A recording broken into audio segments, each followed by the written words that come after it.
On a moonless night in November 1942, a single American battleship fired its guns at an enemy it could not see, targeting ships 18,000 yards away through absolute darkness. The Japanese had no idea they were being watched. They had no idea they were already dead. What happened in those 40 minutes off Guadalcanal would rewrite the rules of naval warfare forever. And the weapon that won the battle wasn't just steel and gunpowder. It was something the enemy didn't even know existed. This is the story of the night radar became the most lethal force on the ocean, and how one admiral's trust in an untested technology turned certain disaster into the most decisive naval victory of the Pacific War. The darkness over Ironbottom Sound on the night of November 14, 1942, was total and suffocating. No moon hung in the sky. No stars pierced the thick tropical clouds that blanketed the Solomon Islands. The ocean itself seemed to exhale darkness, a living blackness that pressed against the hulls of the ships and swallowed sound. The water was warm, viscous, heavy with the bodies and wreckage of ships sunk in previous battles. They called it Ironbottom Sound for a reason. In the previous 3 months, more warships had gone down in these narrow waters than in any other patch of ocean in the world. Tonight, more would join them. Aboard the battleship USS Washington, Rear Admiral Willis Lee stood on the flag bridge, his tall frame silhouetted against the faint glow of instruments behind him. Lee was not like other admirals. He wore thick glasses that gave him an owlish, almost professorial appearance. He had won 5 gold medals in shooting at the 1920 Olympics. He understood trajectories, angles, precision. He trusted mathematics more than instinct, and on this night, he was about to place his trust in something even his own officers doubted. A rectangular box of circuits and cathode tubes called the SG Surface Search Radar. The airwaves crackled with tension. Intelligence had confirmed that a massive Japanese force was steaming south toward Guadalcanal, intent on bombarding Henderson Field into oblivion. If Henderson Field fell, if those American Marines clinging to that blood-soaked airstrip lost their fighter cover, the entire Solomon campaign would collapse. Everything the United States had fought for since August would be undone in a single night. The Tokyo Express, the Japanese called their nocturnal resupply runs. Tonight it was more than supplies. Tonight it was vengeance. Lee had only 2 battleships, Washington and South Dakota. Behind them trailed 4 destroyers, small and fragile compared to the steel leviathans they escorted. The Japanese were bringing more. Much more. Battleship, cruiser, destroyer, trop transport. They owned the night. They had trained for night combat since before the war, honing their skills until they could spot the silhouette of a ship at distances that seemed impossible, until their long lance torpedoes could streak through darkness and tear open hulls before the enemy even knew they were under attack. Japanese naval doctrine was built on night supremacy. Every engagement since Pearl Harbor had proven it. At Salvo Island, they had annihilated an Allied cruiser force. At Cape Esperance, only luck had saved the Americans. The Japanese moved through darkness like wolves through snow. But tonight was different. Inside Washington's Combat Information Center, deep in the bowels of the ship where the throb of the turbines was a constant presence, radar operators hunched over their scopes. The SG radar was new, so new that many officers dismissed it as unreliable. It painted a ghostly green image on a circular screen, a sweep of light that revealed contacts in the darkness. But could you trust it? Could you really aim 16-inch guns at a blip on a screen and expect to hit anything? The old guard scoffed. Gunnery was an art, not a science. You needed visual confirmation, optical rangefinders, the trained eye of a fire control officer who had spent years learning to judge distance and bearing by sight alone. You didn't fire blind into the darkness based on electronics that might fail at any moment. Admiral Lee disagreed. He had studied the radar, understood its principles, run drills until he was satisfied it worked. He knew what it could do, and he knew that if the Japanese closed to visual range, if they got their torpedoes into the water before Washington could engage, the battle would be lost. Radar gave him one advantage the enemy did not have. He could see them before they saw him. He could shoot first. In naval warfare, shooting first was everything. The clock ticked toward midnight. The men on Washington were at battle stations, had been for hours.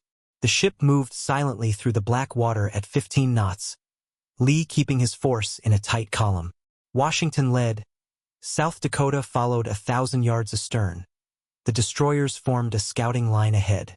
The air tasted of salt and fuel oil. The only sounds were the hiss of the sea against the hull, the distant murmur of voices over the intercom, the soft ping of the sonar. Waiting was the hardest part. Knowing the enemy was out there, knowing contact was inevitable, and yet seeing nothing, hearing nothing, just the oppressive weight of darkness and the imagination filling it with horrors. Then, at 2,307 hours, the radar operator's voice cut through the silence like a blade. Radar contact. Bearing 320. Range 18,000 yards. 18,000 yards. Nearly 10 miles. Visual range in total darkness was perhaps 5 miles at best, and that was if you were lucky, if the target's silhouette broke against the faint glow of stars that weren't there tonight. The Japanese had no idea they had been detected. They were still invisible, still confident, still expecting to sweep down on the American ships and batter them with searchlights and gunfire and torpedoes the way they always did. But Admiral Lee could see them, not with his eyes but with his radar. The green blips on the scope resolved into individual contacts. 4, 5, 6 ships, big ones, moving south, closing fast. Lee's mind calculated vectors, speeds, angles of attack. His hand moved to the intercom switch. All ships, this is Admiral Lee. We have multiple surface contacts bearing north-northwest, range 18,000 yards and closing. Washington will engage with main battery. South Dakota will hold fire until targets are identified. Destroyers, prepare for torpedo attack from port quarter. Execute. The order was calm, measured, almost conversational. But inside the fire control stations, organized chaos erupted. Rangefinders swung toward the bearing. Computers spun calculations. The massive 16-inch gun turrets rotated with a deep mechanical groan, trained on coordinates fed directly from the radar plot. The guns elevated. Powder charges were rammed home. Projectiles weighing more than a ton each slid into the breeches. The turret crews worked in near silence, their movements practiced, automatic. They had drilled this 1,000 times, but never like this. Never firing at a target they could not see. On the bridge, Lee lifted his binoculars and stared into the darkness. Nothing. Just black on black. He lowered the glasses and looked at the radar repeater beside him. The contacts were clearer now, closing to 17,000 yards, 16,000. They were making no evasive maneuvers. They didn't know. They had no idea that death was tracking them through the night, that the mathematical precision of radar and ballistics was painting them with invisible fingers, that the greatest battleship the United States Navy had afloat was about to hurl nearly a ton of armor-piercing steel at them at over 2,000 feet per second. Lee's voice was quiet, almost gentle. Main battery, you may open fire when ready. At 2,316 hours, Washington's forward turret erupted in flame. The night split apart. The 9 16-inch guns of turrets 1 and 2 fired in a rolling salvo that lit the ocean like a sunrise. A cataclysmic blast of light and sound that hammered the air and shook the deck plates and left men's ears ringing even through their helmets. The muzzle flash was so bright it seared afterimages into the retinas of everyone on deck. For a brief instant, the entire surface of the sea was visible, a frozen snapshot of black water and white wakes, and then darkness crashed back down even deeper than before. Spotters strained to see where the shells fell. Seconds crawled by. The radar operator counted down. Time of flight, 30 seconds, 20 seconds. Then, impossibly distant, a blossom of orange fire bloomed against the darkness. Then another. Then another. Hits, direct hits on the first salvo. The radar had worked. The calculations had been perfect. Somewhere out in that darkness, a Japanese ship was burning. Aboard the battleship Kirishima, steaming at the head of the Japanese column with her consort battleship high and a screen of cruisers and destroyers, chaos and terror descended without warning. One moment the night was calm, the ships arrowing south toward their objective, lookouts scanning the darkness for the American ships they expected to surprise. The next moment the world exploded. Massive shells screamed out of nowhere, hitting with the force of volcanoes. One shell struck Kirishima's forward superstructure and detonated inside the bridge, killing most of the officers in an instant. Another punched through the armor belt and exploded deep inside the hull, flooding compartments and starting fires. A third jammed the rudder, locking the ship into a slow turn to starboard. The Japanese had no idea where the fire was coming from. They saw the muzzle flashes, brief and distant, but the flashes revealed nothing. How could the Americans be shooting at this range? How could they be hitting? Japanese optical rangefinders strained to find targets, but the night was absolute. Their searchlights stabbed out into the darkness, sweeping back and forth, illuminating nothing but empty ocean. It was impossible. It was witchcraft. Shells continued to rain down, massive 16-inch projectiles that could penetrate any armor afloat, and the Japanese could not shoot back because they could not see what they were shooting at. Washington fired again, and again, salvo after salvo, the big guns hurling destruction across the darkness. The radar tracked every target, adjusted for every course change, fed corrections to the fire control computers with inhuman precision. The gun crews worked like machines, loading and firing in a rhythm that never wavered. Turret 3 joined the bombardment. All 9 guns firing now, a cyclic rate that poured shells downrange with relentless mechanical fury. Kirishima was dying. Her forward section was a mass of flames. Her steering was gone. Her fire control was knocked out. Her engines were still driving her forward, but she was turning in circles, unable to maneuver, unable to escape. More shells hit. The bridge was gone, the superstructure collapsing into twisted wreckage. Below decks, men screamed and died in the flooding compartments, trapped by jammed hatches, burned by fires that consumed oxygen faster than they could breathe. The ship's list increased. Damage control parties fought to save her, but the damage was catastrophic. She had been built to fight other battleships, to exchange salvos at close range in a daylight slugfest where her optical rangefinders and her crew skill could make the difference. She had not been built to survive an invisible enemy that could strike from beyond the horizon with perfect accuracy. Behind Washington, South Dakota was having a different war. Her electrical systems had failed at the worst possible moment, plunging the ship into darkness just as the Japanese illuminated her with searchlights. Suddenly she was the center of attention, a massive target lit up like a carnival, and every Japanese ship that could bring guns to bear opened fire. Shells hammered her superstructure. 8-inch rounds from cruisers, 14-inch rounds from battleships, smaller caliber shells from destroyers, all converging on South Dakota in a storm of steel. Her armor held, but her secondary systems did not. Fires erupted. Men died. The ship staggered under the blows, 26 hits in rapid succession, but she kept fighting. Her guns roared defiance even as her hull rang like a bell under the impacts. She was absorbing punishment meant for Washington, drawing fire away from the ship that was doing the real killing. The Japanese focused on South Dakota because she was visible, because her searchlights and muzzle flashes gave them a target. They did not see Washington, ghosting through the darkness 1,000 yards behind, her radar painting them with invisible light, her guns hammering them into scrap. It was the perfect setup. South Dakota was the anvil, battered but unbroken. Washington was the hammer, unseen and lethal. Lee watched the battle unfold on his radar screen. The Japanese formation was disintegrating. One battleship dead in the water and burning. Cruisers breaking formation, some turning away, some pressing forward into the maelstrom. The American destroyers had launched torpedoes and then died under Japanese guns, overwhelmed by superior numbers, but they had bought time.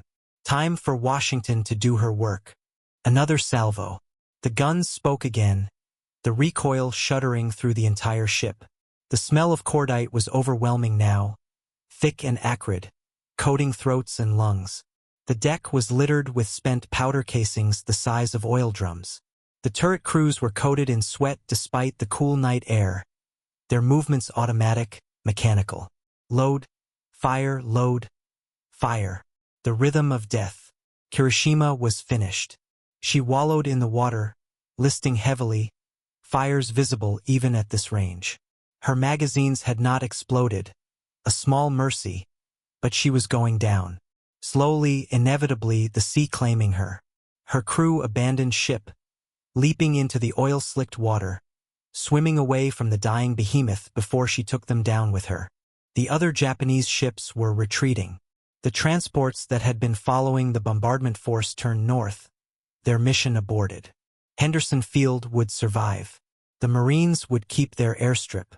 The turning point of the Guadalcanal campaign had just occurred, and the Japanese did not even fully understand what had happened. They knew they had been beaten. They knew they had lost a battleship, but they did not know how. The reports would be confused, contradictory. Some officers would swear the Americans had fired from impossible ranges. Others would insist it was luck. None of them would guess the truth, that the Americans had a new weapon, one that turned darkness from an ally into an enemy, one that rendered all their training and doctrine and night-fighting expertise obsolete in a single engagement. Admiral Lee did not pursue. His destroyers were gone. South Dakota was badly damaged, barely able to make headway. Washington herself had expended enormous quantities of ammunition, and the waters of Ironbottom Sound were still dangerous, still full of unknown hazards, submerged wrecks and floating debris, and the ever-present threat of submarines. Lee turned south toward Guadalcanal, toward Henderson Field, toward safety. The battle was over. He had won. The debriefing would come later. The analysis, the reports, the award citations. But even in the immediate aftermath, as Washington steamed slowly through the darkness, as the sun began to pale the eastern horizon and reveal the full extent of the carnage, Lee understood what had happened. Naval warfare had changed forever. The era of visual combat, of searchlights and optical rangefinders and gunners who aimed by eye and instinct, was over. Radar had proven itself not just as a detection tool, but as a weapon system. A battleship equipped with radar and the doctrine to use it could dominate any opponent who lacked it. The balance of power had shifted in a single night. The Japanese would learn eventually.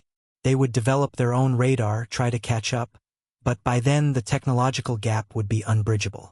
The United States was mass-producing radar sets, installing them on every ship, training every officer in their use. The SG radar that had won the Battle off Guadalcanal was already being superseded by better models, more powerful, more accurate. American industry was ramping up, the arsenal of democracy turning its full attention to the Pacific War, and the Japanese simply could not match it. They had begun the war with superior night-fighting tactics, superior torpedoes, superior training. But tactics and training could not overcome technology. Steel and fire could not overcome mathematics and electrons. On the bridge of Washington, as the sky lightened and the island of Guadalcanal emerged from the darkness like a green jewel set in blue water, Admiral Lee removed his glasses and cleaned them with a handkerchief. His hands were steady. His expression was calm. He had trusted the radar, and the radar had delivered. He had done what so many thought impossible. Fought a night action against the Japanese and won decisively. Kirishima was sunk. The bombardment force was scattered. Henderson Field was safe. The Marines would hold. The tide had turned. Below decks, in the Combat Information Center, the radar operators secured their equipment and stretched cramped muscles. They had been at their stations for hours, eyes glued to the scopes, calling out ranges and bearings, watching the green blips move and merge and disappear. They understood, perhaps better than anyone, what they had accomplished. They had seen the enemy before the enemy saw them. They had given their ship the first shot, the killing shot. They had turned darkness from an enemy into an ally. The sun rose over Ironbottom Sound, revealing an ocean littered with debris. Life rafts dotted the water, filled with Japanese sailors who would become prisoners or who would drift until they reached an island or died of exposure. Oil slicks rainbowed the surface. Wreckage floated everywhere, pieces of ships that would never sail again. Somewhere beneath the waves, Kirishima was settling onto the bottom, joining the dozens of other warships that had turned these waters into a graveyard. The Sound had claimed another victim, but this time the victim was Japanese, and the victor was American, and the method of victory had been something the world had never seen before. In the days that followed, the significance of the battle would become clear. The Japanese would never again attempt a major bombardment of Henderson Field. Their naval superiority around Guadalcanal was broken.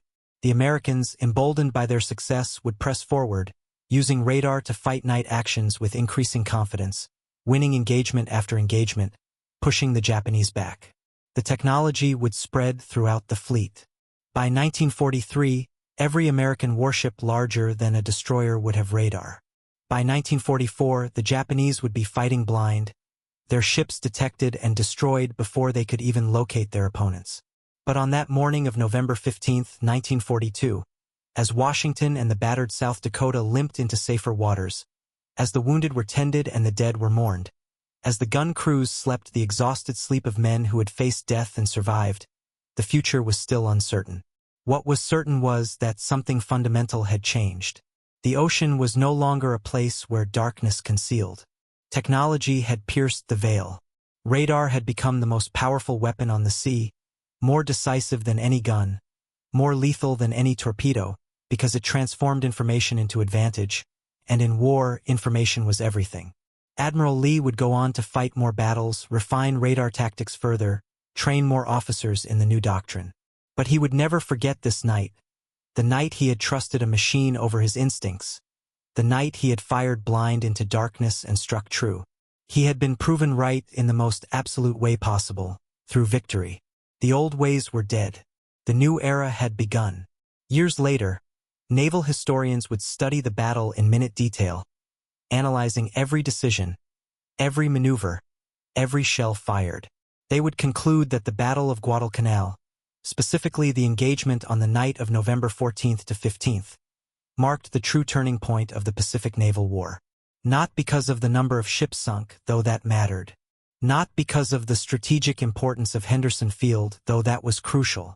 But because it proved beyond any doubt that radar-directed gunnery worked, that technology could overcome training and experience, that the side with better electronics would win regardless of how skilled their opponents were. The Japanese naval officers who survived the battle would write their own accounts, filled with confusion and frustration, describing an enemy who could see in the dark, who fired from impossible ranges with impossible accuracy. Some would attribute it to American luck. Others would suspect some new weapon but would not understand what it was.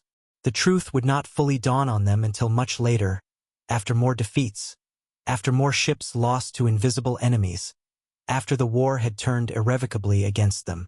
The Battle of Guadalcanal was not the largest naval engagement of World War II. It was not the most decisive in terms of ships sunk or territory gained. But it was the battle that changed the rules. It was the night that radar stopped being an experimental technology and became the backbone of naval warfare. It was the moment when darkness, which had been Japan's greatest ally, became their greatest vulnerability. And it was the night that Admiral Willis Lee, the bespectacled Olympic shooter who trusted mathematics more than instinct, proved that the future of warfare belonged not to the warriors with the sharpest eyes, but to those with the best tools to pierce the darkness. The age of radar had begun, and nothing would ever be the same. Thank you so much for watching. If you found this story as fascinating as I did researching and writing it, please hit that subscribe button and ring the bell so you never miss another deep dive into the hidden turning points of history. Leave a like if this story gave you a new perspective on how technology changes warfare.